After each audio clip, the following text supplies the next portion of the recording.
All right, guys, it's the first week of August, and if you're out on the water, you know that we're having some great temperatures out there. You know, the humidity is really low. Air temperatures, you know, in the 80s right now, and just a break from that typical summer weather that we're getting. I haven't checked in a few weeks. Usually when I do that, that means that not a lot has changed. I am seeing a little bit of a transition into some kind of somewhat late summer fall pattern, so I thought I'd check in with you.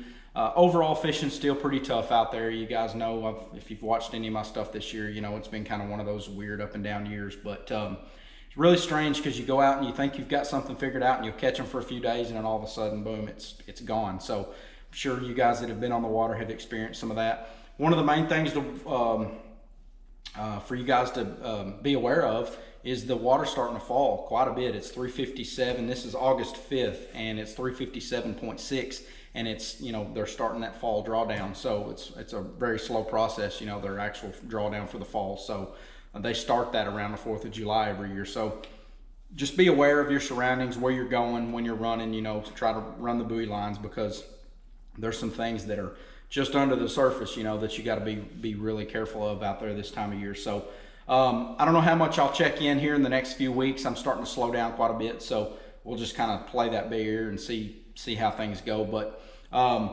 water temperatures, you know, with this little cool snap that we've got here in the last few days, I actually have a hooded sweatshirt on first thing in the mornings here this week. So it's been really nice. It kind of feels like that fall weather, but I expect here in the next week or so, you know, we'll see that typical dog days of summer August weather be here, and it'll be 100 degrees and humidity of 1,000 or whatever. So overall fishing is going to be pretty tough over the next few weeks.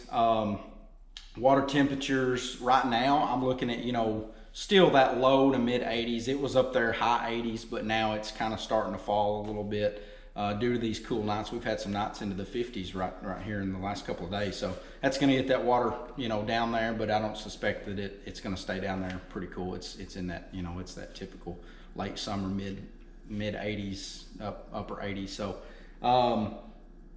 water temperature is not something you're gonna worry too much about. You know, it's summertime, you know, it's hot. So the big thing for me is the bait and top water. From here on out till Christmas, as long as the water temperature allows me, I'll throw a top water. Anybody that's fished with me knows that that's kind of it's feast or famine. It's not like it used to be. You could go out there and catch a lot of schoolers and catch a bunch of fish during the day's time.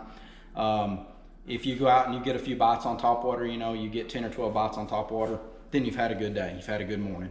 I'm doing a lot of 4-hour trips, some better than others. I'll go out one day and catch them pretty good, and one day it's pretty slow. But if you're looking to just cover water, you know, the whopper plopper, especially on those windy days, we're getting some wind with these fronts coming through.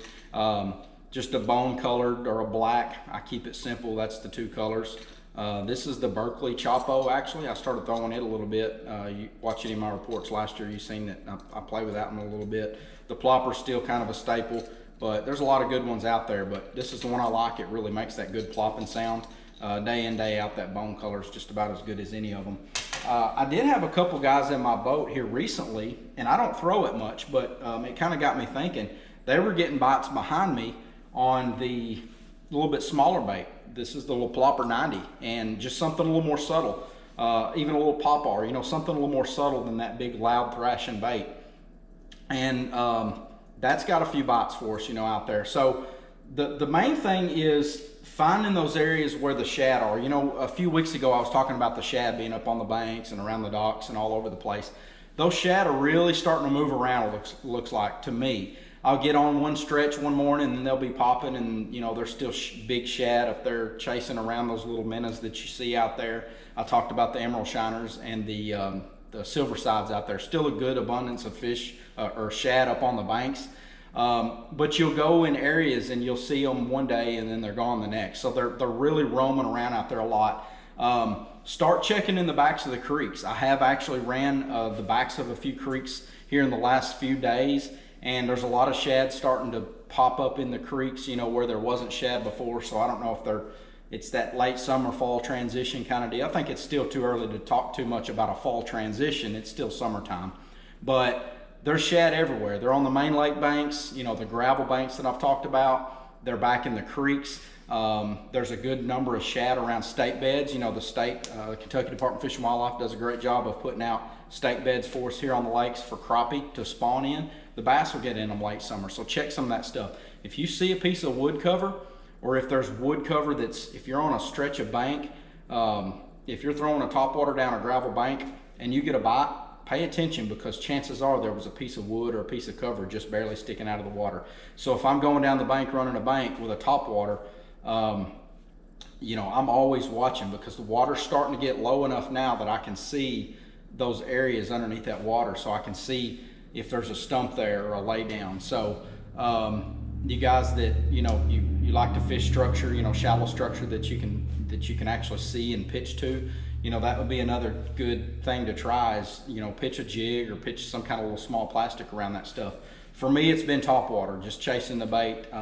Like I say, it's here one day, gone the next. I'll go and I'll run an area and think that I've got a little bit something figured out, and then all of a sudden it's, you know, I'll go back in the creek and there they are. So they're really bouncing around a lot.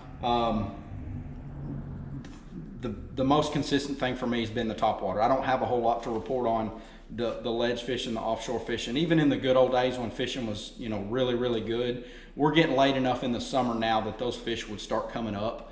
It's just opposite. Everybody thinks that all those fish go out really, really deep in the summertime. It's just the opposite. They actually come up for oxygen. They'll get up on those flats with wood. So for you guys that like to drag a worm or a jig around, you know, you can get out there on some of those shallower flats in that 6 to 8, 10 foot range, flats with wood on it, you know, stumps, and probably get a few bites. You know, I don't think you're going to set the world on fire. It's just that real late summer pattern that we used to run a lot. But don't expect to go out there and get a ton of bites doing that. But I think if you catch one, it'll be pretty good quality fish. But we talked about water temperature, lake levels. Like I say, for me, it's been the topwater. I have still caught a few fish. If you follow me at all, you know I like the Divine Swim Jig from 6 cents. Still catching a few fish around docks, doing that, you know, just winding it around like a spinnerbait. There's still a good number of shad up around those docks. You get up there and you'll see those black floats, and there's algae growing on those black floats, and there's a lot of shad up around it. And it's not been real consistent for me, but there's still a few fish to be caught that way. Fish will start making their way in shallow brush piles too, you know, in that less than 12 foot of range, you know, 10 to 12 foot range, something like that. Especially if you can find a good fresh brush pile that somebody's put out, or if you'll, you know, do the work yourself and put some brush out. I think here in the next few weeks you'll catch a good number of fish around that. But look for that bait fish. Like I say, it's hopping around a lot. There's not one thing that's working great out there right now. The number of smallmouth I'm catching, you know, I'm catching more smallmouth than I am largemouth, even on a good morning where I have a few bites on topwater. I'm catching at least 1 or 2 good quality smallmouth. And that's kind of been that way all year long. You know, those smallmouth, I don't know, I've talked a little bit about it before, if they're trying to make a comeback or what, but definitely seeing some quality smallmouth.